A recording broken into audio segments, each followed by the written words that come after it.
Je vous souhaite beaucoup de joie, beaucoup de simcha. Un grand merci, c'est bien, il est sorti, comme ça je peux le remercier.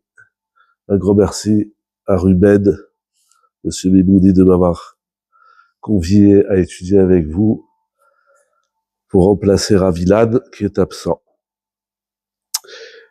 On est donc à moins de 2 semaines de Purim. Purim, c'est une grande histoire qui a marqué l'histoire, puisque bon, tout le monde connaît la Megillat Esther. Oui, vous connaissez l'histoire d'Esther. Rivka, vous connaissez l'histoire de la Megillat Esther? Bon, ça va.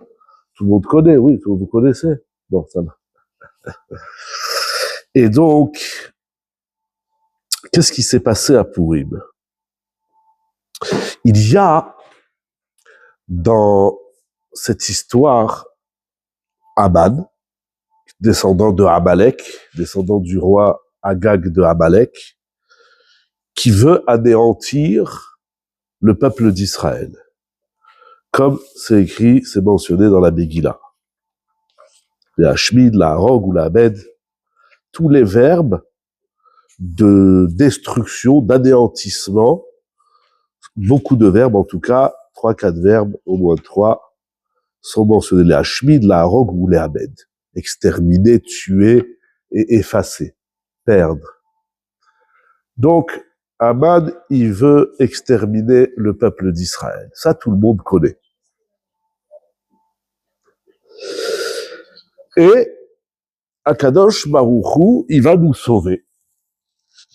Alors, il y a toute l'histoire du début, Achashverosh, qui va chercher une épouse, il va tomber sur Esther, entre guillemets, comme par hasard.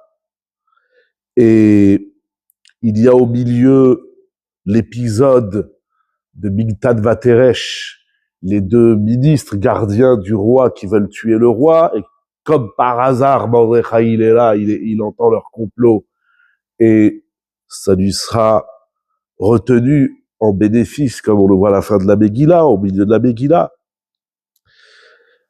jusqu'à ce que, bon, à la fin, Aman, il est pendu, Aman et ses fils, j'ai jamais compris pourquoi ses fils, ils sont pendus, ils ont rien fait, ils sont pas là, puis tout d'un coup, on parle d'eux, ils sont pendus. C'est pas clair dans la Megillat Esther, qu'est-ce qu'ils font les fils de Aman, pourquoi tout d'un coup, Shalom Aleichem, pourquoi tout d'un coup, ils sont pendus. Mais bon. Et les Chachamim ont décidé de fixer ce jour comme étant un grand jour de fête qu'on appelle le jour de Purim. Il y a quelque chose d'assez surprenant dans cette Megillah. Vraiment, ça veut dire, en simple, il y a un homme, 2 avec Achashverosh, qui va l'anéantir le peuple d'Israël, et Akadosh Baruch Hu, il nous sauve par l'intermédiaire de Mordechai et Esther, et toute leur histoire, elle est complètement bizarre, qui sait aujourd'hui qu'il serait prête d'épouser un homme comme Aman, il n'en manque pas malheureusement sur terre, pour sauver le peuple d'Israël. C'est d'ailleurs une question que la Gemara soulève, parce que elle va se marier avec Achashverosh, elle va s'unir avec Achashverosh, d'après une version, elle va avoir un enfant avec Achashverosh. Lui, elle est juive, donc, hein, oui, avec un non-juif, voilà, elle va donc s'unir avec Achashverosh. Tout ça, c'est bizarre. Tout ça, c'est... Shalom Aleichem. Tout ça, c'est surprenant. Aman veut nous anéantir, Akadosh Baruch Hu nous sauve, et on fixe un jour de fête Purim. On voit bien dans chaque fête, que ce soit Pessah, dans chaque exil, et dans chaque Yeshua, libération qu'Akadosh Baruch Hu amène au Ham Israël, ça se passe pas toujours de la même façon. Mais quand même, c'est bizarre, tout ce qui se passe. Ça, c'est la lecture que tout le monde connaît, la lecture synagogale. Mais maintenant, on va étudier la Megillat Esther. Moi, il y a quelque chose dans cette Megillah qui me surprend. Et j'ai fini le shiur. D'abord, on va quand même parler 5 minutes, parce que vous venez d'arriver, au Chaba, c'est dommage de... La première chose, il n'y a pas le nom d'Hachem. On a un livre dans la Torah, dans le Tanakh, dans toute la Bible, ce qu'ils appellent la Bible, où il n'y a pas le nom de Dieu. D'ailleurs, Esther, ça veut dire caché, et la Gemara, dans Masechet Choulin, elle dit où s'écrit Esther dans la Torah, et elle ramène un pasuk, Vadochi, Aster, Astir, Panay. Esther, c'est pas le nom de l'épouse de Mordechai qui va devenir l'épouse d'Achashverosh. Comment elle s'appelait d'ailleurs, l'épouse? Elle s'appelait Hadassa. Ça, c'est écrit. Hadassa, ça veut dire la myrte, oui, c'est une plante, une fleur. Elle s'appelait Hadassa. Esther, c'est pas son nom. Esther, la Gemara nous dit, c'est le nom d'Akadosh Baruch Hu. C'est Akadosh Baruch Hu qui s'appelle Esther. Voilà. Donc Dieu se cache. Et son nom n'est pas... Vous vous rendez compte, on a un livre dans toute la Torah, c'est pas écrit une fois le nom de Dieu. Donc à Purim, celui qui parle de Dieu, il a rien compris. Parce que je pourrais dire, ne parlez pas de moi. On va parler de toi, mais la délivrance et les miracles viennent d'Hachem. Non, quand je me dis à Purim, il faut surtout pas parler de moi. Purim, je suis caché. Vous saviez ça? Incroyable. Si on vous demande qui est-ce qui nous a sauvés, on peut pas dire ça. Mystère. Esther, mystère. Dans le monde, il y a un truc qui s'appelle Esther. Bon.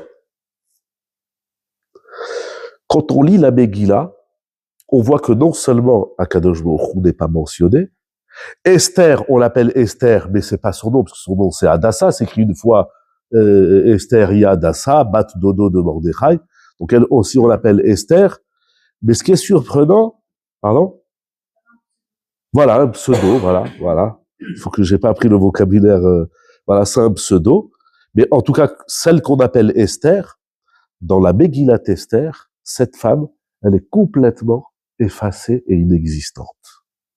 On lui demande pas son avis, elle est prise chez le roi. Là-bas, elle fait pas ce qu'elle veut, c'est Mordechai qui la commande. Donc, Bekitsour, elle n'existe pas. Elle existe en tant que personne, bien évidemment. C'est une personne de chair et de sang, en chair et en os. Mais elle n'a pas son mot à dire. Elle doit complètement se plier à Mordechai. Est-ce que c'est parce que ça se passe en père que vous avez une mentalité? C'est possible, mais ça répondrait, expliquerait peut-être Esther, mais pas Hachem. Parce qu'on voit que Sarah, elle avait pris beaucoup plus d'eau et elle avait pris de Esther, par exemple. Oui, non mais c'est propre à Esther, hein. Il n'y a que Esther qui n'existe pas. Elle est complètement effacée. Esther, c'est une femme effacée. Même lorsqu'elle dit, elle a des idées, elle dit à Mordechai, peut-être on fait comme ci, comme ça, lorsqu'elle essaye un petit peu de désobéir à Mordechai dit, écoute, nous on va être sauvés, toi tu vas crever. Donc ne commence pas à discuter, on t'a pas demandé ton avis. Alors Hachem il n'existe pas, Esther elle n'existe pas, avançons. Ah, c'est pas fini.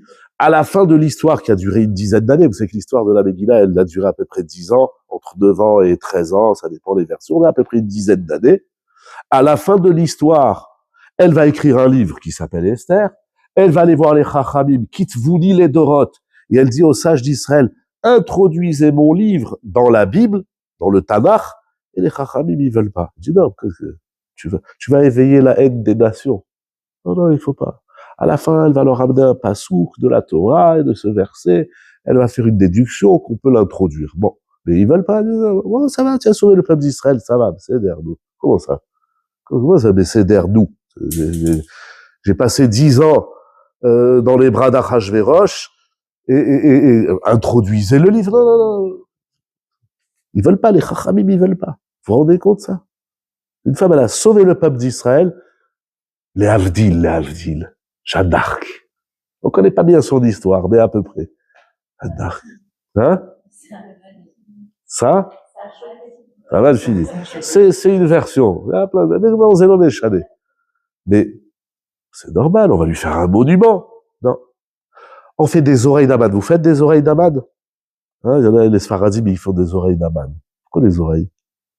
Faisons le nez ou je sais pas, les oreilles, les yeux de Esther. Il n'y a rien pour Esther. Introduisez mon livre. Non. Inexistante. Quand même, ce qui ressort souvent d'Esther, c'est qu'on dit qu'elle était belle. Alors qu'elle était belle. Il y en a qui disent qu'elle était. Oui, ça c'est. Il faut se poser la question. C'est un détail de l'histoire, si elle est belle ou elle est moche. Pas tout à fait. Parce qu'à chaque fois, la Torah nous dit que les Imaot, elles sont belles. Bon, elle est belle ou elle est pas belle. Mais c'est pas sa beauté qui amène la délivrance du peuple d'Israël. Pourquoi on a besoin de la marquer? Ça change pas qu'elle soit belle ou pas. Ouh, c'est Mordechai. Hein? C'est pas Mordechai? Ouais, les deux ensemble, en Havruta, en couple, ils étaient mariés. Oui, parce que Mordechai aussi, il veut pas qu'on parle de lui. Vous allez voir, maintenant, on va parler de...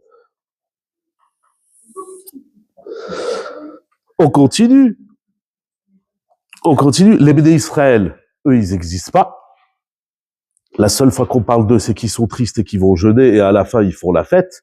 Mais en tout cas, l'histoire, c'est l'effacement et l'extermination du peuple d'Israël. Haman, il veut les exterminer. Vashti, qui était quand même descendante de dynastie royale, la première épouse d'Achashverosh, elle est tuée, elle n'existe pas. Achashverosh, il n'existe pas. Parce qu'Achashverosh, c'est la marionnette de Haman. Haman, un coup, il lui dit, on tue, il dit d'accord. Après, on dit, on tue pas, il dit, ok. Il n'existe pas, ce bonhomme. Lui, à part nettoyer des chevaux dans une écurie, il sait pas faire grand chose. Bon, il avait quand même un projet. Il avait un rêve de devenir, c'est un des plus grands rois de l'histoire, hein. Qu'est-ce qui fait l'existence? Attendez, on va d'abord poser la question. Au final, Haman, il n'existe pas non plus, puisqu'il est pendu. Alors, il reste peut-être Mordechai. Mais Mordechai, à la fin de la Megillah, c'est écrit que dans le Ham Israël, il y en a, ils n'étaient pas Ratsou, il est Rov et Rav.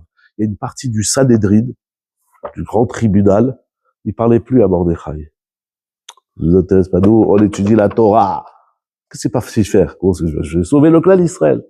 Bon, Rabotai, qui c'est qui existe dans cette Megillah? Hachem, il est effacé, Esther, elle est effacée, Achashverosh, il est effacé, Haman, il est pendu, Vashti, qui c'est?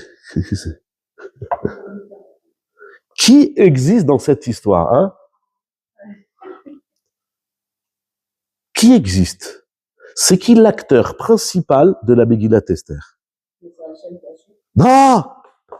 Chut. Faut pas le dire. Faut pas parler d'Hachem, c'est très grave. Il faut pas, c'est pas bonne réponse. Brr, mauvaise réponse, vous êtes le maillon faible. C'est très, il faut pas, c'est très grave ce que je dis, mais c'est pas moi, c'est Hachem, il a dit ne parlez pas de moi. Alors, qui est l'acteur de Purim? Non, sérieux, je rigole, mais très sérieusement. Qui est... Non, Mordechai à la fin, le Sanhedrin. Hein? C'est le hasard. Mais le hasard, c'est pas une existence. Oui, voilà. Qui c'est qui existe? C'est une pièce de théâtre avec différents acteurs. Mais au final, il reste plus personne sur la scène. C'est la captivité. Ils sont tous morts. Il y a que les Juifs qui s'offrent des gâteaux et tout ça pour s'offrir des gâteaux collants et plein de sucre et de miel. C'est ça? Non, sérieux, qui est... Non, je suis très sérieux, mademoiselle. Qui est l'acteur principal de cette Megillat Esther? Tout le monde disparaît. Personne n'existe, tout le monde disparaît. Qui existe dans cette histoire? Mais non, elle est effacée, on dit même pas son nom. Oui, le dévoilement caché. Pas le dévoilement du caché. Même le dévoilement, il doit rester caché. On dévoile rien. Chut, Purim, c'est la fête du silence. Pardon? Non, c'est propre à Purim. Non, dans Galout, il y a plein d'histoires. Il y a Esav, il y a Amalek, il y a Babel, il y a Van, Hanouka, Mitzraïm. Dans l'exil, il y a une idée commune, mais chaque exil, elle a son histoire, chaque exil, elle a son principe. C'est quoi le principe d'Esther? C'est un dévoilement caché. C'est pas le dévoilement du caché. On dévoile rien. Pourquoi on fait Purim? Si tu savais. Bah, dis-moi quelque chose. Rien. Qu'est-ce que tu dis? Non, c'est qu'on ne parle pas de la chose que on en parle. Par exemple, Moshe, on ne parle pas de tout le monde va en parler de savait. Et tous les Dvar Torah, ils sont sur pourquoi Moshe n'apparaît pas. Alors, deux choses. D'abord, on est à Terouma, pas à Tetzavé. Deuxièmement, la paracha où on parle le plus de Moshe, c'est ça que tu dis, c'est Tetzavé. L'endroit où on devrait parler le plus d'Hachem, c'est la Megillah parce qu'on ne parle pas de lui. Pareil pour les autres. Mais Hachem, il dit, mon nom, je suis caché. Mon nom, c'est cachette. Cache-cache, comme vous avez dit. Esther. Chut. Esther, c'est le silence. D'ailleurs, l'Agma dit dans la Masechet Megillah, c'était quoi la qualité de Esther? La pudeur, le silence. Chut. C'est écrit dans la Megillah. Vous croyez que j'ai inventé une Megillah? Ve Esther lo Magedet, hein? De Shaoul. Oui, ça vient de Shaoul, elle est descendante de Shaoul et Binyamin. Mais dans la Megillah Esther, c'est écrit lo Magedet. Quand Achashverosh lui dit, comment tu t'appelles? D'où tu viens? Je peux pas dire. Le principe de la fête du Purim, c'est de dévoiler le côté. Non, c'est une mauvaise traduction. On a traduit comme ça jusqu'en 2026. C'est le dévoilement du cachet. Mais à partir de cette année, vous allez traduire si vous voulez. Après, vous faites ce que vous voulez. Vous verrez avec votre rabbin. Je lui dis à Ravilan, attention, demande de faire à ta place, je vais tout casser. Non, c'est pas le dévoilement du cachet. C'est le dévoilement caché, le dévoilé. Même le dévoiler, il faut le cacher. Il faut rester dans le Esther. Il faut pas dévoiler. C'est ce qui est caché qu'il faut dévoiler. Non! C'est ce qui est dévoilé qu'il faut cacher. Hein? Ah, je vous ai dit attention. Hein. Si Ravilan, il est pas là. Tu nous entends, Ravilan? Ah non, il est pas branché. Bon. Il y a 3 caméras, il est pas branché. Non, je connais ce chat. Normalement, on dit, c'est le dévoilement du cachet. Moi, je traduis pas comme ça. C'est le dévoilé, ce qui est dévoilé. Même ce qui est dévoilé, il faut le cacher. On cache le dévoilé. C'est dévoiler le cachet, pas cacher le dévoiler. Géoula, ça veut pas dire dévoiler, Géoula. Galoute, ça veut dire dévoiler. Les galottes. Galoute, c'est dévoiler. Je vous connais de quelque part. Galoute, ça veut dire dévoiler. Ah, pas du tout. Enfin, oui. Peut-être pas. Pourquoi vous dites ça? Qui c'est qui vous a dit ça? Ravilan aussi, le prof. Il va avoir les oreilles qui sifflent ce soir. Qui c'est qui a dit que la Géoula, c'est dévoiler le cachet? Je sais pas, mais c'est pas dévoiler le cachet. Ben non. Qui c'est qui vous a dit ça? Oui. Mais regardez. Pas du tout. Quand ce sera la Géoula finale, et ben, il sera dévoilé. Une femme qui est enceinte, elle a un bébé caché, sa Géoula, c'est qui ça?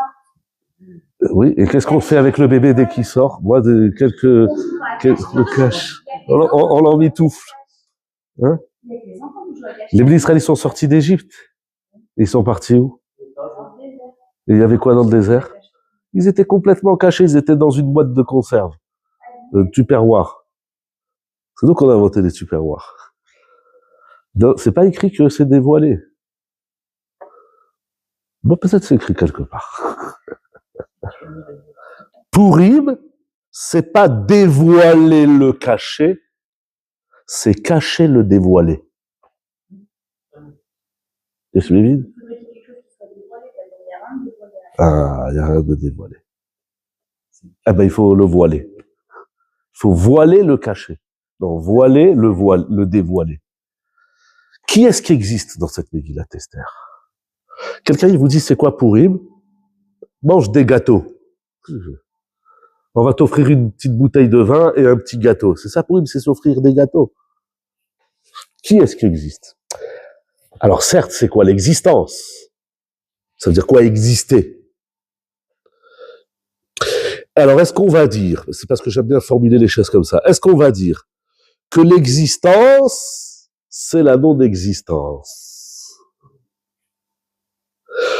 Faut-il ne pas exister pour exister? Je rejoins un peu ce que tu dis. Ça veut dire, moins tu existes, plus tu existes. Regardez dans un couple. Pardon, je parle d'un couple, surtout la Megillat Esther, c'est l'histoire d'un couple, de plusieurs couples. Je crois que c'est le seul livre où on connaît l'épouse de chaque époux. On sait avec qui il est marié Mordechai, Achashverosh, même Aman, on connaît le nom de sa femme. Comment elle s'appelait? Zeresh. Ishto, c'est précisé. Noach, c'est pas écrit dans la Torah. Rashi nous dit. C'est écrit, mais on a besoin de Rashi. Il y a des personnages, on connaît pas leur épouse. Ouais. C'est écrit, mais c'est pas écrit que c'est sa femme. Rashi nous dit, c'est Zoishto Shadnoach. Bah. Non, je dis juste, dans la Torah, Avraham, Yitzhak, Yaakov, on connaît, mais il y en a, on sait pas, c'est qui, avec qui il était marié, Eliyahu Hanavi. On sait pas. Et Elisha, son talmid. Il y a des personnages, on sait pas. Les épouses, il y a un livre très intéressant de Rav Stern, sur les femmes d'Israël. Eshet Haïl, je crois qu'il s'appelle. Non, Eshet, bref. On connaît, ouais, celle qui s'est complètement dévoilée, la pauvre, elle a fini la première pendue. Enfin, non, justement, elle a dit non, oui, voilà, elle a pas voulu. Oui, on connaît, voilà. Voilà, à ce qui n'est pas habituel, voilà, dans la Torah. C'est pas systématiquement comme ça. Donc, dans le couple, plus tu essayes d'exister, de te mettre en avant, de dire à ta femme ou à ton mari, c'est comme si, c'est comme ça, moins tu existes. Plus tu te fais petit, plus tu existes. Alors, est-ce qu'il faut, jusqu'où il faut s'effacer? Est-ce qu'il faut ne pas exister pour exister? Ça veut dire quoi, ça? La question dans la vie, c'est jusqu'où on doit s'effacer. On peut pas s'effacer jusqu'au bout. On a une personnalité, on a une singularité, on a des projets, on veut faire quelque chose de notre couple, de notre famille, etc. Ça veut rien dire de ne pas exister. Bon, alors c'est quoi? Ça veut dire quoi exister? Ça veut dire quoi ne pas exister? Qui existe là? Qui existe? Alors, il y a dans la Megillat Esther, pardon? Non, le Rav Ben Shitri qui dit exister, c'est être à l'extérieur. Oui. J'existe. Voilà. Donc je n'existe pas. Si je n'existe pas, ça veut dire que je ne suis pas à l'extérieur. Donc je suis caché. Donc plus on est caché, vivons heureux, il y a un truc comme ça. Voilà. Mais jusqu'où? Et puis des fois c'est pas possible. Dans le couple, je vais pas m'effacer, je fais pas tout ce que, et puis si tout le monde s'efface, moi je m'efface, ma femme elle s'efface, il y a plus personne qui existe. Dans le chinour, on sait dans l'éducation, dans le rapport avec les enfants, plus les parents ils essayent de s'imposer, moins les enfants ils nous écoutent. Mais si on leur dit rien, alors on n'existe pas. Alors comment on fait pour exister sans exister et ne pas exister pour exister? Concrètement, ça donne quoi? Voilà. Comment on fait? Hein? On va faire du c'est la salle, mais on parle à l'autre moitié. C'est quoi? C'est quoi la limite? Ah voilà, quel est l'équilibre? Je vais vous donner. Alors, il y a deux façons d'aborder à une idée fondamentale dans la Megillat Esther. On va la dire dans ce sens. Aman, il occupe une place importante, au moins dans le texte, même si au final il est pendu, il n'existe plus, ce qui n'effacera pas complètement sa descendance, c'est la descendance d'Amalek, elle va continuer, et vous savez que même les descendants de Aman, ils vont faire tchouva, Bibne Banav, Shalaman, ils étaient Benishkat Agazit, ils étaient au Sanhedrin. Donc ils vont exister, mais d'une autre façon, les descendants de Aman, ils font tchouva, et ils vont faire partie du grand tribunal d'Israël, à l'Ishkat Agazit, au temple, au Beth Amikdash. Aman, il occupe une place. C'est écrit une cinquantaine de fois son nom dans la Megillah 54, si je me trompe pas, et le nom d'Esther, c'est écrit aussi 54. Mordechai, j'ai oublié. Mais en tout cas, le nom de Aman, il revient beaucoup. C'est lui qui, même si au final, dans les faits, il va disparaître, mais dans le texte, il occupe une place importante. Il est le conseiller du roi, c'est lui qui conseille au roi de tuer Vashti, d'épouser une autre, de tuer les Juifs, et de faire comme si, et puis même il drive le roi. On a l'impression que c'est lui, au moins dans le texte, c'est Aman qui occupe une place. Quand on lit la Megillat Esther, il y a un mot qui revient 185 fois. Meler. Meler et Ameler. L'opposé de Aman, c'est Meler. C'est-à-dire que Aman, il a tout, sauf Meler. C'est quoi Meler? C'est le roi. Mais il n'est pas le roi. Donc l'opposé de Haman, de celui qui pose problème en tout cas, c'est le roi. Mais quel roi? Alors vous allez me dire Dieu. Mais on a dit Dieu, il faut pas parler de lui. Alors comment on parle d'Hachem? On dit Meler. Alors est-ce que tous les Meler de la Megillah c'est Akadosh Baruch Hu, ou seulement les Ha-Meler, parce que c'est écrit parfois Meler, parfois Ha-Meler, le Gaon, le Rokeach, les Mefarshim, ils parlent de ça. Ok. Est-ce qu'on peut parler des seigneurs, c'est-à-dire un peu en référence à un honneur, Oui, mais qu'est-ce que ça nous apprend? Qu'il soit un seigneur, un monarque, un noble, un ci, un ça. Non, mais qu'est-ce que nous, on doit tirer de ça? Qu'est-ce qu'on doit apprendre? Qu'est-ce qu'il faut apprendre? Il faut apprendre qu'il y a deux systèmes. Il y a un système qui s'appelle Haman, et il y a un système qui s'appelle Meler. Où le bras de fer, il se fait entre Haman et Meler. Alors, Meler, on traduit généralement le roi. Ok? Alors, il y a le roi du texte qui s'appelle Achashverosh, qui a une chita, qui a une façon de faire les choses, de gérer les choses de façon assez particulière. C'est quoi un Meler? C'est quelqu'un qui fait aller, qui a un Mahalach, qui a un système. Un Meler, ça vient de roller, la lechet. C'est écrit dans les Sfarim. Donc, il sait où il va. En tout cas, il fait croire au peuple qu'il sait où il va. Oui, il a ce qu'on appelle un Mahalach. Il a une façon d'organiser la nation, le peuple, à tous les niveaux, les guerres, les armées, les finances, etc. Il a un Mahalach. Alors que Haman, il n'a pas de Mahalach. C'est-à-dire, il n'a pas un système construit, défini. Il a un objectif, c'est tuer, exterminer. Et d'ailleurs, il vit ça très mal, parce que il veut être le roi, parce que c'est lui qui dit à tout le monde qu'est-ce qu'il faut faire. Sa femme, elle lui dit, parce que lui, il vient à la maison, il dit, j'ai un ennemi. Elle dit, tiens, qu'à faire une potence. La deuxième fois, il revient, il dit, ah non, mais si c'est un juif, t'es mort. Pourquoi Haman, il doit mourir devant les juifs? Qu'Akadosh Baruch Hu, il nous sauve, sans tuer personne. D'ailleurs, Paro, il va pas mourir, d'après Rabbi Eliezer Agadol. C'est pas tous les ennemis d'Israël qu'à la fin, ils meurent. C'est pas systématique. Akadosh Baruch Hu, il nous a sauvés, et puis on est libérés, puis les Goïms, ils font ce qu'ils veulent dans leur peuple et dans leur nation, etc. Non, ici, Haman, il meurt. Il se prend pour un dieu. Haman, il va faire une chose qui va lui coûter très cher. Quand est-ce que Haman, il tombe dans l'histoire? À quel moment Haman, il signe sa fin? Ouais. Pardon? Non. Quand il Il donne faut. son argent pour tuer. Non plus. Il propose au roi un truc qu'il pense que c'est lui. Non. Il signe sa mort quand il pile pour, quand il fait le tirage au sort. Là, il signe sa mort. Là, c'est fini. Pourquoi? Nous allons voir tout de suite pourquoi. Il a l'air plus discret. Haman, il va Achashverosh, on parle pas de lui. La Gemara dit qu'Achashverosh, il est pire que Haman, mais d'ailleurs, il meurt pas à la fin. La Gemara dit qu'Achashverosh, il est pire, hein? Ouais, il est pire. Il est plus rachat, parce que quand Haman, il vient lui dire, je veux tuer les Juifs, il lui dit, ok. S'il avait dit pas ok, il aurait rien fait. Parce que sauf, somme toute, il n'est pas le roi. Et puis le roi, il va lui donner son anneau. Il est fou, ce roi. Quel roi il donne son anneau? Mais Tabarat Ameler, il signe avec le sceau royal. Oui, il est fou. Il a signé, mais à la fin, il meurt pas. Pourquoi Haman, il meurt à la fin? Pourquoi il meurt? Achashverosh, il est pire. L'Agman, il est pire. Achashverosh, il est pire que Haman. Mais il est... Oui, mais c'est Achashverosh qui aurait dû mourir. C'est lui qui va donner le sceau royal pour valider le décret d'extermination. C'est Achashverosh il crève pas à la fin. Il croit même qu'il est le Kohen Gadol, Achashverosh. Il croit qu'il est le Kohen, il croit qu'il est Kohen. Il se vêtit des habits du Kohen Gadol, il va utiliser tous les ustensiles du Beth Amikdash.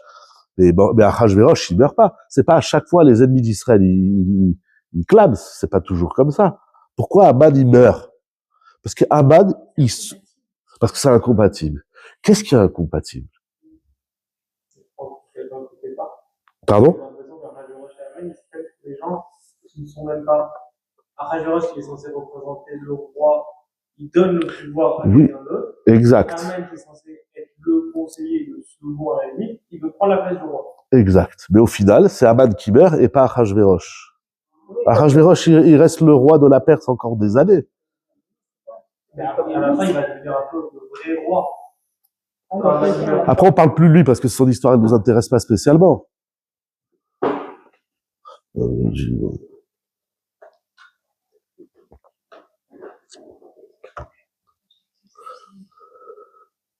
D'abord, il faut bien comprendre.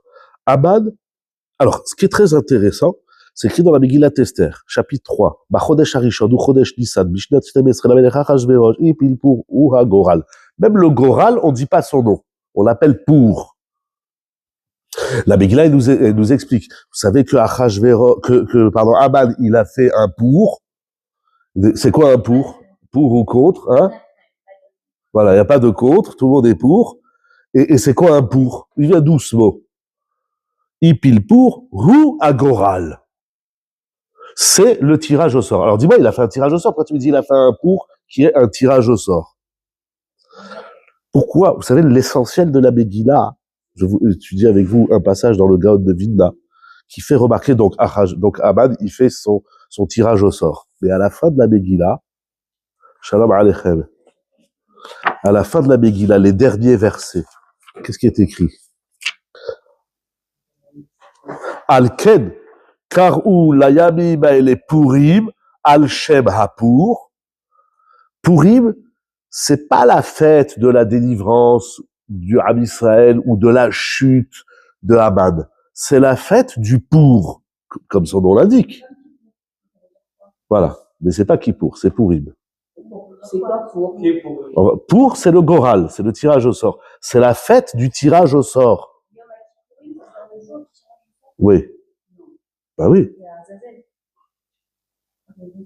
Oui. Bien sûr, de rester. On va le dire en positif. C'est le loto. Si, c'est le seul jour où on peut jouer au loto. Non, c'est pas vrai. Bien sûr que c'est pas vrai.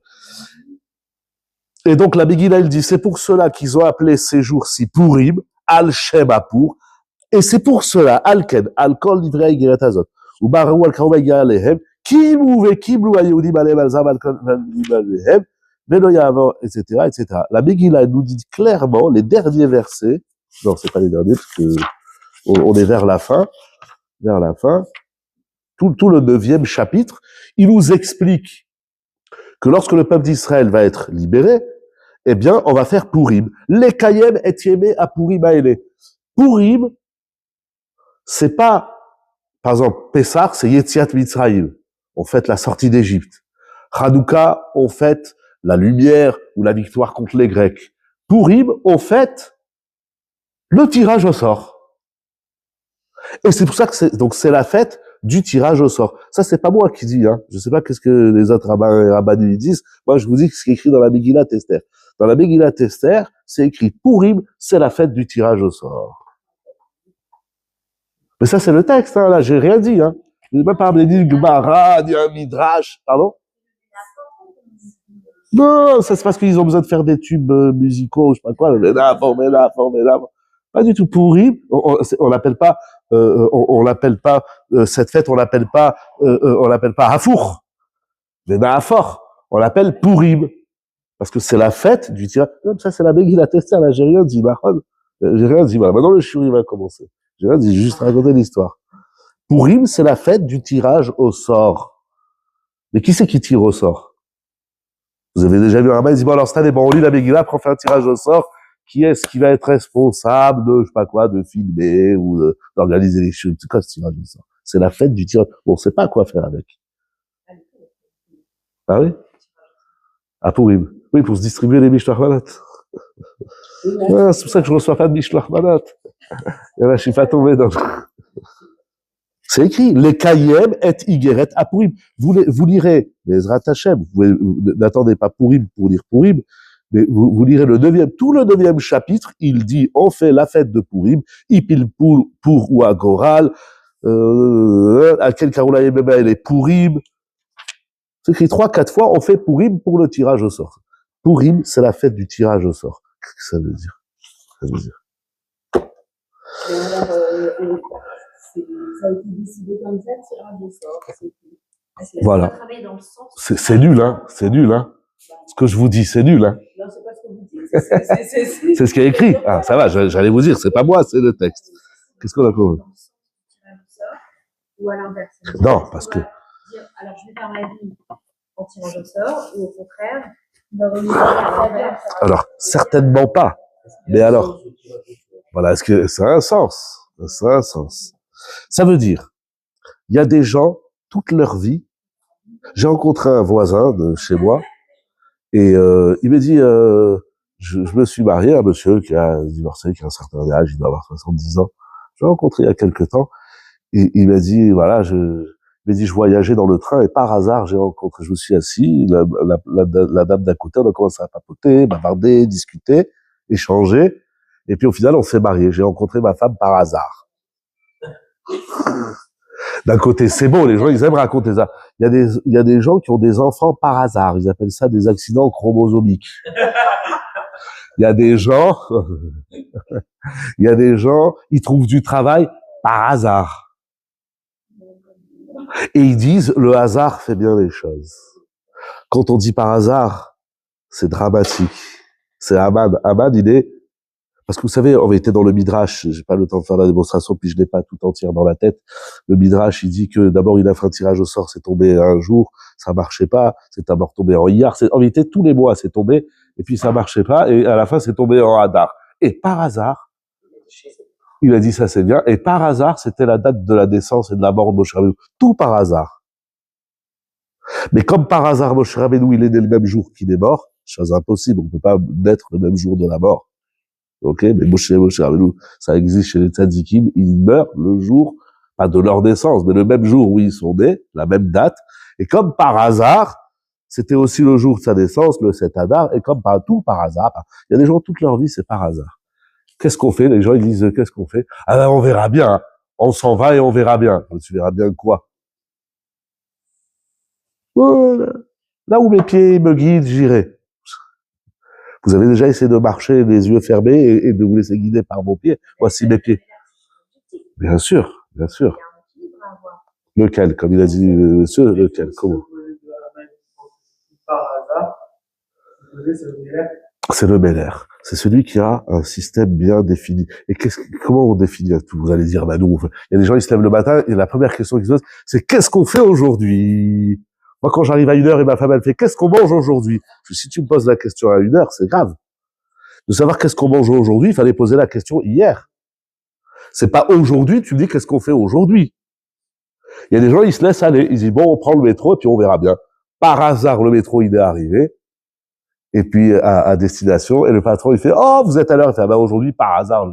Tout, c'est par hasard. On met pas toujours des mots comme ça, mais on se laisse un petit peu guider. On n'a pas de système. Non, avoir un bahalar, c'est-à-dire avoir un système, avoir un projet, attention, bien sûr que l'objectif n'est pas suffisant. Bien évidemment, il faut aussi avoir un système. Mais attention, le système, il assure pas la réussite. Alors, c'est quoi le bon hasard et c'est quoi le mauvais hasard? Ben, on est tous venus sur Terre. Si, parce que Abad, il s'est cassé. C'est sa chute. D'ailleurs, ce qui est intéressant, c'est que Purim, ça porte le nom du hasard. Purim, ça veut dire tirage au sort. Tirage au sort, c'est le fruit du hasard. C'est la fête du par hasard. Le culte du par hasard, c'est écrit sur l'affiche. Je sais pas qui c'est qui a inventé ce... Comment on peut dire que le tirage au sort, c'est par hasard?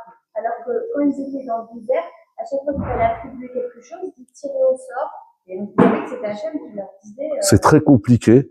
C'est très compliqué. Mais vous savez que là-bas, il n'y avait pas que le tirage au sort. Il y avait aussi le Urim et Tumim du Kohen Gadol. Il y a plein de systèmes. Souvent, ils ont tiré pour le Bigel, pour la plupart des Israël. Mais il n'y a pas que le Goral. Le Goral tout seul, il est dangereux.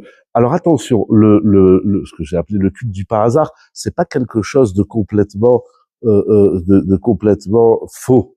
Je dis, parce que il y a, notre vie, elle est pas,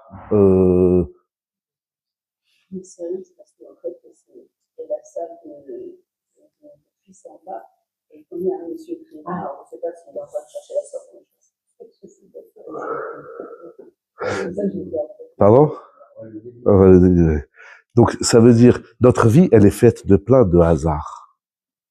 Parce que de hasard dans le sens où tout ce qu'on fait, on peut pas le deviner. Il y a un grand mystère. La vie, c'est un mystère. Mamash, c'est un mystère. On sait pas sur quoi on tombe. On sait pas. Alors quoi? Alors on se laisse aller. Non, alors voilà. Déjà, il faut l'accepter. C'est qu'il y a quelque chose qui est. Et qu'est-ce qu'on va gagner? On va lire le Gaon de Vilna. Ça veut dire, regardez, il y a quelque chose d'incroyable.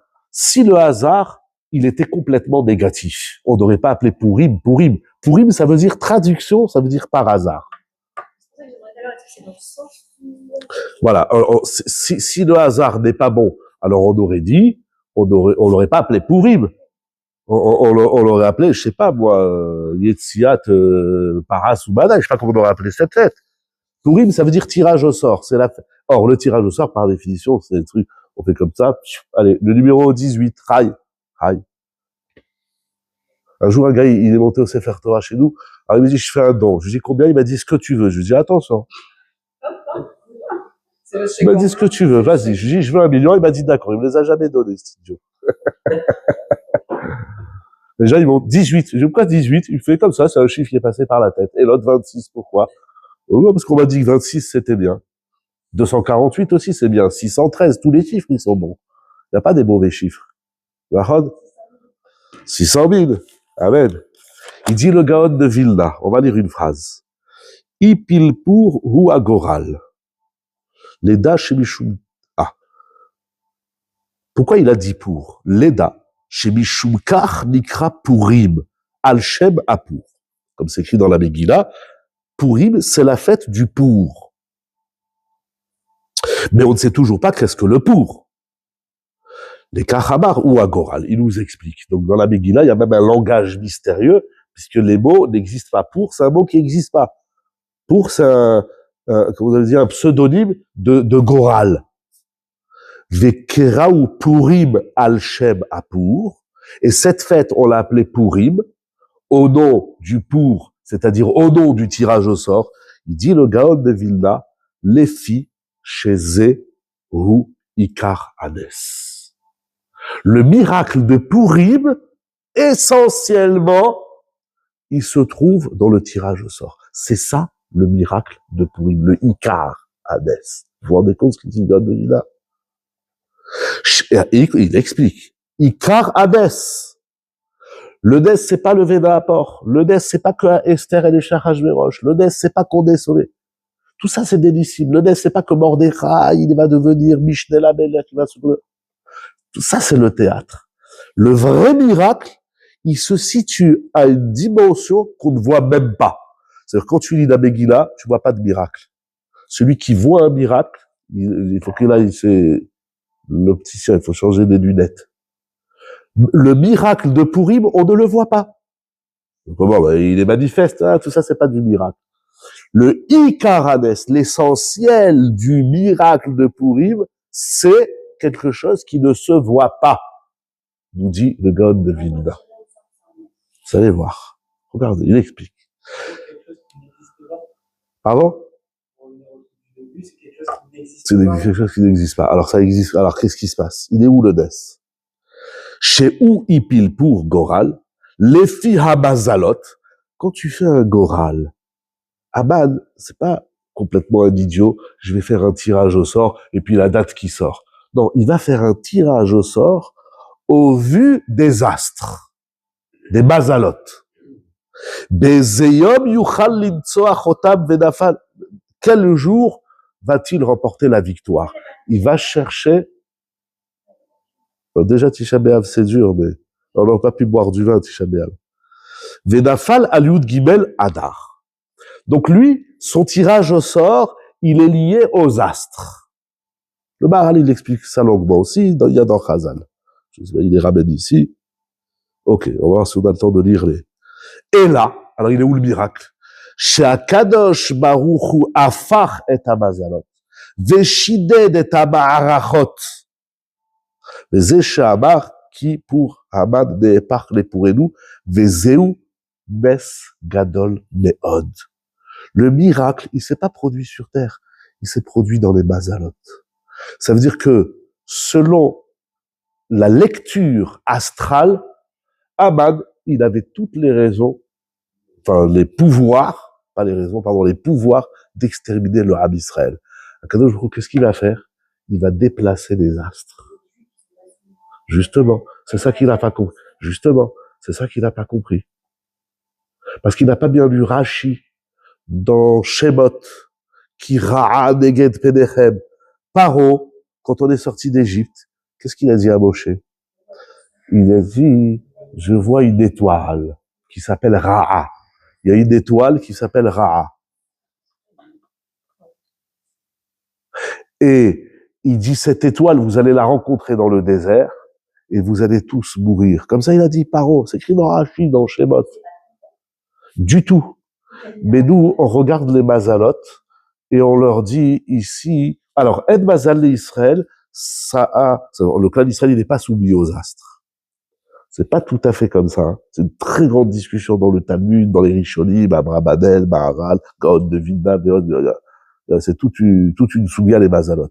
Mais quand on dit que le peuple d'Israël, il n'est pas soumis aux astres, ça a au moins deux sens, ça a 18 000 sens, mais ça a au moins deux sens. Le sens qu'on dit en général, c'est qu'il y a les systèmes astro, les astres, etc., les étoiles, la lune, blablabla. Bla, bla.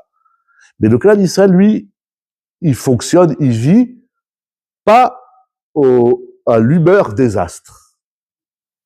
Seulement, il faut qu'on se pose une question. D'abord, nous, tout ce qu'on fait, c'est oui lié aux astres. La tfila, c'est lié au soleil, aux étoiles. Shabbat, c'est le soleil et les étoiles. On vit avec les étoiles. Les femmes, je sais pas, je m'aventurerai pas. Mais le clan d'Israël, il vit avec les mazalot. On est complètement, toute notre Torah est liée aux mazalot. Alors, on peut dire, il y a les astres, il y a le système astral, mais le clan d'Israël, il vit en parallèle. Mais pourtant, lorsqu'Akadosh Baruch Hu a dit à Abraham, tu vas avoir des enfants, Abraham, il a dit, j'ai vu dans les astres. Qu'est-ce qu'il lui a dit à Hachem? Sors des astres. Comment on sort des astres? C'est quoi je sors des astres? Hein?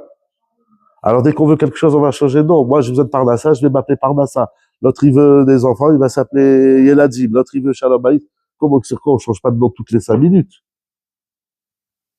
Puis il n'y a que Abraham qui a changé son nom. Les autres, ils n'ont pas changé leur nom. Même Yaakov dit, alors, on garde les deux. On change pas le nom. Le Harizal, il écrit, comme ça, il ramènera Ovadia Yosef, que quelqu'un qui est malade, on lui change pas le nom. On lui rajoute un nom. Le nom qui nous est collé à la peau à la naissance, il décolle pas. Ça veut dire quoi sortir des astres? Comment on sort des astres? Parce que les astres, ils ont un pouvoir. On a une mitzvah tamim tieim Hashem le Kra. On regarde pas les mazalot. Mais nous, on ne subit pas l'influence des astres. Alors c'est pas vrai. Quand il y a le soleil, là, vous subissez les astres. Hein. Là, si vous voulez bronzer, ça marche pas. Hein. Ah ben oui, mais tout est matériel. Mais Shabbat, c'est les étoiles. Hein. Avant, ils n'avaient pas la montre. Et puis même à la choule, c'est fini. Shabbat, nous, on a toujours une marloquette. On n'a pas un qui a la même montre. Mais nous, on se sert des astres pour fixer nos têtes. En plus, là, tous les moadim. Et puis, je vais vous dire plus que ça. Merci de rappeler ça. Donc, je voulais voir un choubash. Mais c'est écrit clairement au début de Bereshit qu'Akadosh Baruch Hu, il a fait les mazalot pour fixer, hein, pour fixer les fêtes. Donc, on vit avec les mazalot. Si jamais le mois de Nissan n'y tombe pas, pardon? On utilise les astres, on finit tout de suite entre 5 minutes et 5 heures, ça va? Pardon? On utilise le soleil, la lune, les étoiles pour le temps, mais on n'est pas soumis à Jupiter, Saturne et tout ça. Mais pourquoi Hachem les a créés? David Amelech, il a dit, moi je regarde les astres et je crois en Dieu. Yareach vekochavim. Comment il dit David Amelech? Dans Tehillim, il dit, j'ai regardé les astres. Le Rambam dit, lorsque l'homme y voit les astres, il croit en Dieu. Il y a une chorma dans l'astronomie. Nous, on s'en fout, mais aujourd'hui, c'est les astres, c'est les téléphones et compagnie, mais.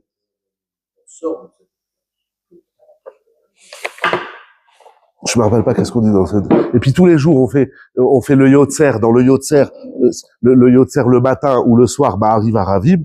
Je voulais faire Arvit, mais on n'est pas Binyan. Mais tout, la plus longue bracha, c'est Yotzeror ou Boré Chocher, et les Meorot, j'ai pas tout le texte, ce qu'on a dit ce matin, vous le relirez demain matin, et qu'est-ce que, et le soir aussi, Marie. Ah, qu'est-ce qu'on dit? Page 362, pardon, c'est ça. On va finir à Botaï tout de suite. Alors, c'est Birkat Hayevana. Donc, qu'est-ce que vous dites? Nous, on dit, vous dites la même chose. Par les Mahamaro, par son parler, par sa parole, Dieu, il a créé les cieux, chez Hakim, ou Brouar Piv Kol Tsevaam. Et par le souffle de sa bouche, il a créé les astres. Tsevaam, c'est les astres. Les armées célestes, c'est les astres. Il leur a donné, Chok, Uzman, Natan Lahem, il leur a donné des lois respectées. Et elles respectent leurs lois. Voilà. Et puis si on saute sur la Lune, on peut pas arriver à la Lune, alors de même si tout le monde saute vers nous, personne nous atteindra. Qu'est-ce que c'est que cette bracha là? Mais David Amelech, il a dit, Yareh avec Kochavim. Accepter qu'Hachem change Voilà, c'est ça, exactement. Bon, vous relirez dans les Teilim. Le Rambam dit, lorsqu'un homme il regarde le ciel, lorsqu'un homme il regarde toute la création divine, nous on regarde le ciel pour savoir si on met un pull ou une chemise. C'est pas la pluie et le beau temps. Mais c'est pas comme ça.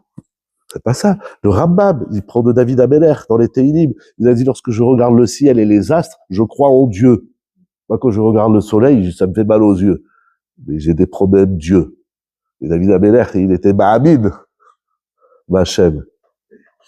C'est incroyable. Mais aujourd'hui, on regarde plus les astres.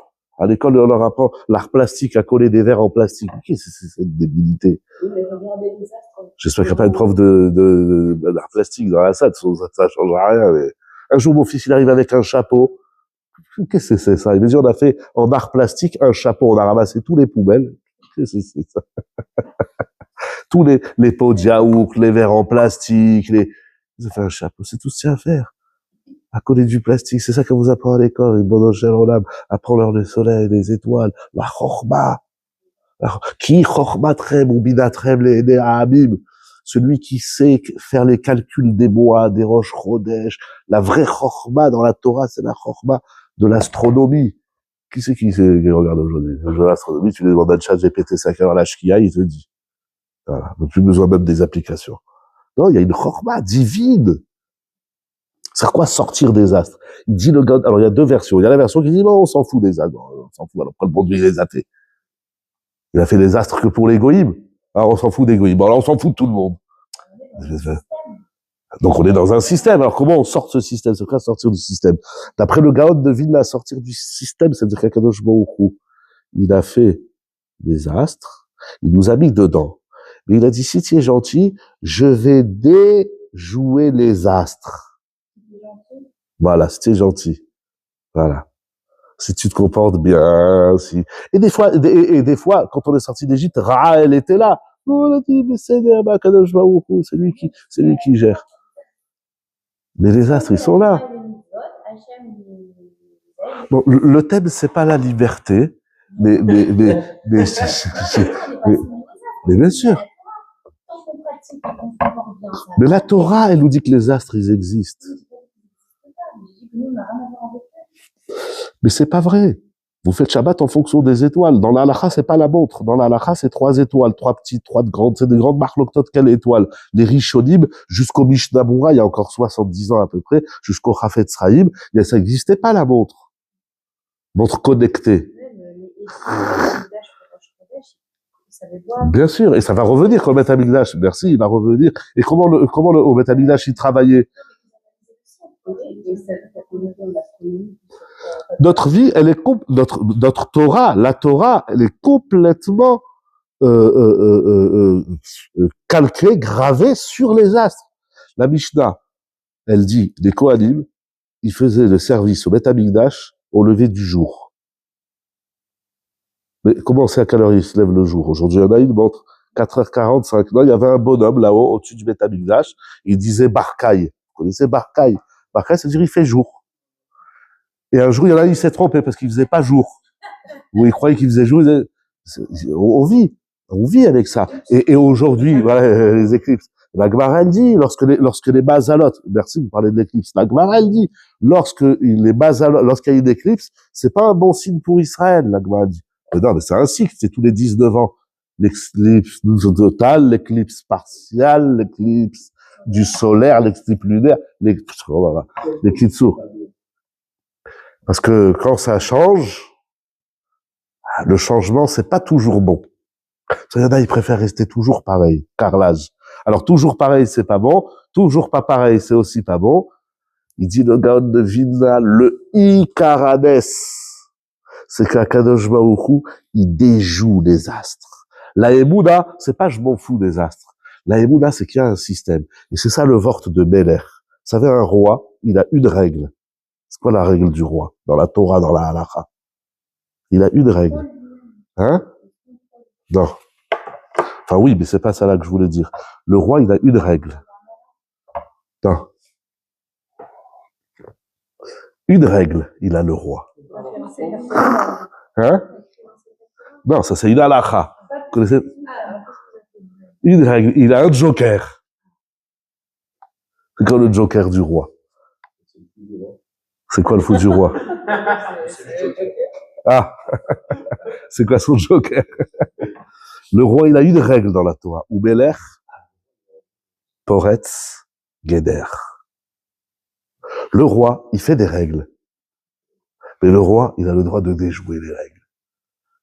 Par exemple, si le roi, il vient à 10, il dit, oh là là, je dois faire tout un détour pour, il y a des sens interdits et des feux rouges, je dois faire tout un détour pour venir à Michelet à la conférence. Il voit des maisons avec des jardins, etc. Poretz, Geder. Il traverse toutes les maisons comme il veut. C'est l'exception qui... Ça veut dire, il ne peut, par exemple, avec Poretz Geder que celui qui les fait, en fait. Exactement. Nous, on doit respecter la règle. Mais le roi, il est le faiseur de règles. À partir du moment où tu fais la règle, tu peux la défaire. Oui. C'est ça le propre du roi. En vérité, Achashverosh, c'est pas un idiot. Le plus grand chacham, vous savez, dans la Gemara, c'est une marloquette. Si Achashverosh, c'est Melech Chacham ou Melech Choté. C'est une marloquette dans la Gemara. Est-ce que Achashverosh, c'est un idiot ou c'est un chacham? Et il est tellement chacham que c'est lui qui signe. Ça, c'est la chokhma du Melech. C'est-à-dire, dans la vie, on se fait des règles. On se fait un système. Tout en se laissant une possibilité de déjouer le système. Il y a des gens, ils sont carrelés. Ça fait un jour, je suis rentré chez quelqu'un, le carrelage. Et je vois un endroit, c'était pas comme pareil. Je lui dis, ah, c'est très joli. Il me dit, non, en fait, le carreleur, ça arrivait à tout le monde. Le carreleur, il s'est trompé. Il a dit, au lieu de tout casser, je vais lui faire une fleur. Il n'a pas respecté les règles. Et le... Alors, toi, ça fait exprès. Tu as dit, non, on va... Voilà. Razak. C'est ça. Ça veut dire, se laisser aller au hasard, c'est pas bon, c'est très grave. Dans la vie, la Torah nous apprend pas à se soumettre au système. La Torah nous apprend à gérer le système. Ou on subit le système, ou on écrit le système. C'est ça la nuance. On n'a pas toutes les clés entre nos mains, on n'a pas tous les outils, on n'a pas tout. C'est Hachem qui est Melech. C'est Hachem, il est Melech Haolam. C'est quoi Melech Haolam? La traduction? Le roi du monde. Non, Olam, c'est dire caché. C'est le roi caché, c'est dire le... Voilà, c'est quoi le roi du cache-cache? C'est-à-dire qu'Akadosh Baruch Hu, il est Meshaded les Mahalachot. Que je vous dis, il y a un système, mais c'est moi le roi. Donc le système, je l'écris comme je veux. Nous, on est... C'est ça, avoir la foi. Avoir la foi, c'est de se dire, oui, il y a un système. Mais le système, il connaît une certaine souplesse, tolérance.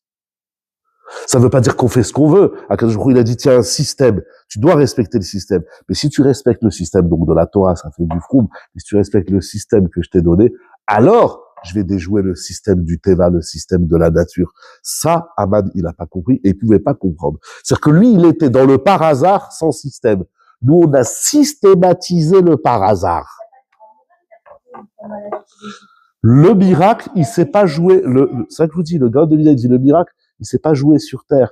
Le miracle, il s'est joué là-haut. Tout d'un coup, choup, la lune, elle n'était pas du bon côté. Les étoiles, la petite ours, la grande ours, toute la famille ours, l'ourson, etc. Tous, ils sont partis en vacances. Et Aman, il a dit, mais attendez, je comprends plus rien. Là, on était sous le basal de votre extermination. Et tout d'un coup, ça devient le basal de votre naissance. Il a rien compris. Qu'est-ce qui lui est arrivé? Il est mort. Voilà l'histoire dramatique d'Aman. Mais Icarles, il faut encore réfléchir sur cette explication du Gaon de Vilna. Il y a encore beaucoup de pirouchis, et il continue. L'Ifne Aman. On va juste finir tout de suite. Alors, c'est écrit, il a fait un goral devant Aman. C'est quoi, il a fait un goral? C'est lui, il fait le goral devant lui. Ah ben oui, quand je fais un tirage au sort, je le fais devant moi, je ne le fais pas devant les autres. Les fiches et adoua chez El Mazal Klal Israël Berakia. Les Chola Mazalot hem kenochrim l'Israël. Ve'aïnou, il va parler d'Avraham Avinu, etc., etc. Bon, je triche parce qu'il faut lire, il est encore long. Et à la fin, le Gaon de Vilna aussi, il écrit, on va juste finir avec une phrase, Perektet. C'est-à-dire, pour essayer de finir avec quelque chose voilà, Al-Shem Apour. Donc, le chapitre 9, verset 26, ces jours-là, on les appelle Purim, Al-Shem Hades, chez Hyper Akadosh Bokhu et Kolabazalot. Chez Zéou Ikar Hades. Le miracle de Purim, il s'est pas joué sur terre. Il y a eu 0 miracle. D'ailleurs, à la fin, il y a eu une guerre. Quel miracle? On a fait une guerre, on a gagné la guerre. Nous, mais c'est derrière alors. On s'en fout des guerres et des victoires chez les Juifs. C'est pas, d'abord parce qu'on a perdu plein de guerres, et deuxièmement parce que des victoires, il y en a eu beaucoup aussi. Si on devait écrire l'histoire des guerres, des victoires et des échecs, alors, là, sauf. Non, le miracle, Vezeu Ikarades Agadol, il écrit plusieurs fois le Gaon de Vilna, l'essentiel du grand miracle de Purim, c'est Akadosh Baruch Hu, il a changé le système. Mais comment il a changé le système? Maintenant, vous allez voir, maintenant on commence, maintenant on finit. Voilà, ça que je voulais étudier avec vous ce soir. Encore une fois, un grand merci à Ruben Ouli, j'espère que vous avez profité. En tout cas, ça fait réfléchir. Concrètement, ça donne, oui, il y a un système. Il y a un système. Il y a des gens, ils sont carrelés dans leur système. Il faut de la souplesse. Et la vie, elle nous apprend cette souplesse. Ça veut dire, bien sûr, on vit pas dans le hasard. C'est pas bon, je me laisse aller au hasard et puis on verra bien qui je rencontre et puis, voilà, on verra bien. Non. Mais en même temps, le système, il doit pas nous étouffer, il doit pas nous enfermer. Parce que si on s'étouffe dans le système, alors on perd le mystère. On l'évite. Et c'est dommage. Parce que on gère pas tout. Ça veut dire, c'est complètement paradoxal. D'un côté, si tu te fais pas un système, tu te casses la figure. D'un autre côté, si tu fais un système, tu restes aussi de te casser la figure. Il y a des gens, ils sont carrelés. Il y a des gens, les gens à principe, par exemple. Oh, c'est une catastrophe. Alors, donc, on a un principe, c'est comme ça. Moi, j'ai un principe de pas en avoir, comme ça, je suis tranquille. C'est ça, mon principe. Mais il faut un peu des principes. Il faut un peu des règles. Quelles règles? Ma femme, elle me dit, dis aux enfants, il y a des règles. Quelles règles? Les tiennes, les miennes, les leurs. Il faut qu'on fasse un vote. Et puis on voit c'est quoi la règle qui passe le mieux. C'est quelle règle? Ah oui, il faut des règles, mais il faut une souplesse. Trop de règles, tue les règles. Pas de règles, c'est pas tu l'homme. Voilà. Alors qu'Akadosh Baruch Hu, il y a aussi des cas de chance. voilà. Donc il faut se dire. Alors maintenant, comment on change? Bien sûr, par la tfila, par la tzedaka. Rashi dit que par la tfila on peut changer les mazalot. Par la tzedaka, chaque fois qu'on met une pièce à la tzedaka ou un billet, ça dépend. Voilà, il y en a ils mettent les pièces parce que c'est lourd, il y en a ils mettent le billet parce que c'est léger, chacun sa chita. Non, le problème de l'horoscope, c'est pas de le lire, c'est de s'y soumettre, hein. J'ai pas entendu, pardon. Voilà, de se fermer. Mais il y a un livre très intéressant d'un rav qui s'appelait Eliaou Kitov, il a écrit un livre Sefer HaTodah, et il travaille le mazal de chaque mois. Et le Bnei Issachar aussi, il fait ça. Chaque mois, il a un mazal. C'est écrit dans la halakha. Si vous avez un procès, faites-le au mois de Hadar, c'est sûr que vous allez gagner. Ne le faites pas en Av, c'est sûr que vous allez perdre. Parce que le mazal de Hadar, il est bon, et le mazal de Av, il est pas bon. C'est écrit dans le Shulchan Aruch. Non, de l'individu. La Gemara dit, c'est dit ça dans le Shulchan Aruch. Celui qui a un procès, il faut qu'il le fasse en Hadar. Si vous avez des problèmes avec les voisins, réglez-les maintenant, vous allez gagner à coup sûr. Et si vous perdez, je vous connais pas. Et si vous gagnez, je prends 40%. Voilà. Bezrat Hashem, beaucoup de simcha, de bracha, de hatzlacha, de sorot, tovot, yeshuot, toda rabba, kol tuv. Merci beaucoup, kol tuv. Merci beaucoup.